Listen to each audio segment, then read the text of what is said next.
too much of anything can make you an addict. It's a cliche stage phrase that Mhm. people use. Certainly, although marijuana is largely considered lower end on the spectrum of substances, it can be problematic too. And as far as alcohol goes, back to back, like you said, alcohol has been around for a lot longer. It's more socially accepted. What are you seeing in terms of coping right now through this whole pandemic with the added stress? What are you seeing with alcohol happening? Yeah, the biggest thing with alcohol is I think it's just a matter of convenience. And so for the most part, I know we can leave the house, but for the most part, people are sheltering in place and they're staying at home. And so you haven't really gotten much vitamin D from the sun. Maybe you feel like you're somewhat overworked or underworked, one of the two, and dealing with just the stressors of COVID-19 and the changes that have taken place. Bottle of alcohol is right there on the cabinet, or beers are in the refrigerator. And so it's an easier, sort of fast way of achieving a short term sort of coping strategy.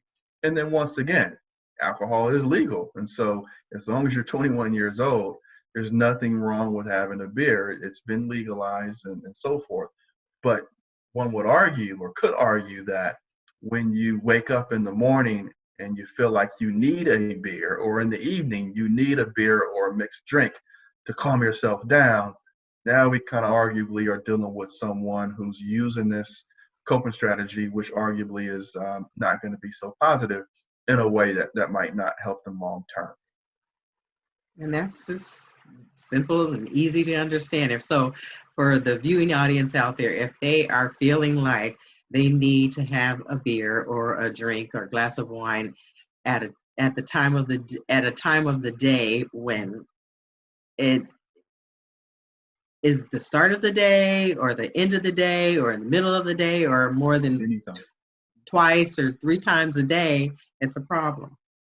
It can certainly be a problem, and it's just important that that we all take our own temperature in terms of if our Okay. behavior is increasing, right? So once again, it's not anything. Even if you do have a beer or a shot in the morning, Mm-hmm.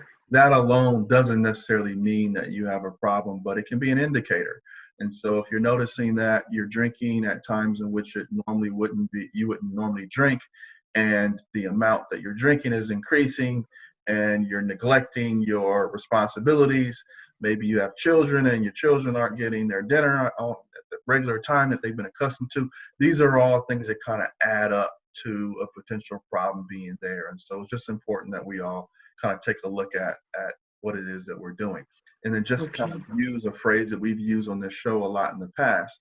Any disorder is a cluster of symptoms. So alcoholism, alcohol dependence, alcohol abuse, that's not just one symptom alone. It's a cluster of symptoms. And if interested, people can kind of do a quick Google search and find out what the diagnostic criteria is of alcohol abuse and alcohol dependence, and it'll tell you pretty easily kind of what you want to look out for.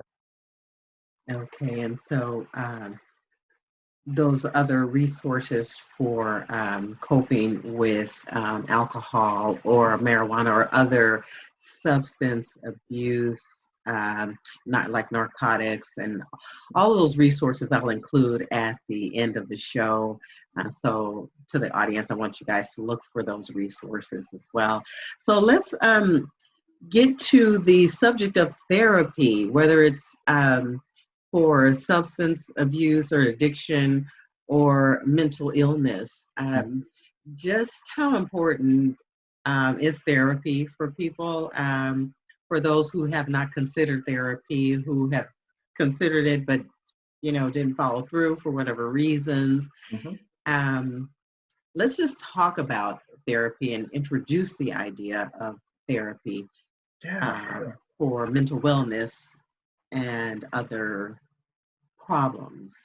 Certainly. Let me start with just the whole concept of um, therapy has been around for a long time, and there are lots of different types of therapies, and one therapist is not going to be the same as another therapist. There are unique differences from individual to individual.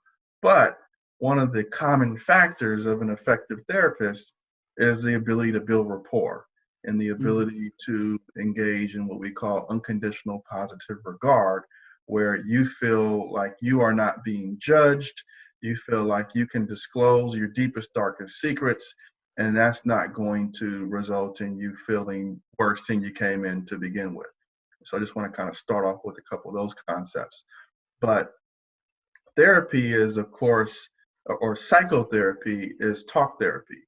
And talk therapy is used for um, mental illnesses and mental diagnoses. So whether it's depression, whether it's anxiety, whether it's bipolar disorder, schizophrenia, um, conversion disorder, any disorder you can think of, and then personality disorders, borderline personality disorder as well. Talk therapy is a form of treatment in which, through one-on-one, or it can be group, or it can be family therapy, you're meeting with a trained professional and with the goal of reducing symptoms. If I had to really broaden it, most of the treatment goals are to reduce the severity and frequency of an episode. So if you have depressive episodes in your life and periodically you feel yourself, find yourself depressed, one of the broad categories of a treatment goal would be to reduce the frequency of those depressive episodes, and then also to reduce the severity. So instead of you being at an 8 on a scale of 1 to 10, with 10 being highly severe, now we want to bring that down from an 8 to a 5 or a 4, right? Mhm. So if you're predisposed, whether it's through your own chemistry or your own Mhm. life experiences, if you're predisposed to depression, there's not going to be much we can do to completely eliminate it out of your life. But if we can reduce that and make it tolerable, then that's an effective form of therapy there. Okay. Psychotherapy. Psychotherapy, there you go. And Mhm. of course, you have psychiatrists and nurse practitioners who prescribe medication for those same purposes. And Mhm. there are certain presentations where it's pretty difficult to make much progress outside of a medication. So, for example, even Mhm. really severe presentations of depression, schizophrenia, some of the thought disorders, you need medication to kind of supplement things.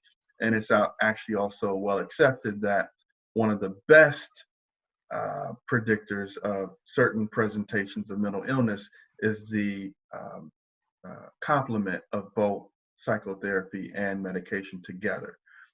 Right now, there are many presentations like a situational sort of stress in your life. Maybe you have work-related stress. Maybe you have a recent relationship that has currently ended.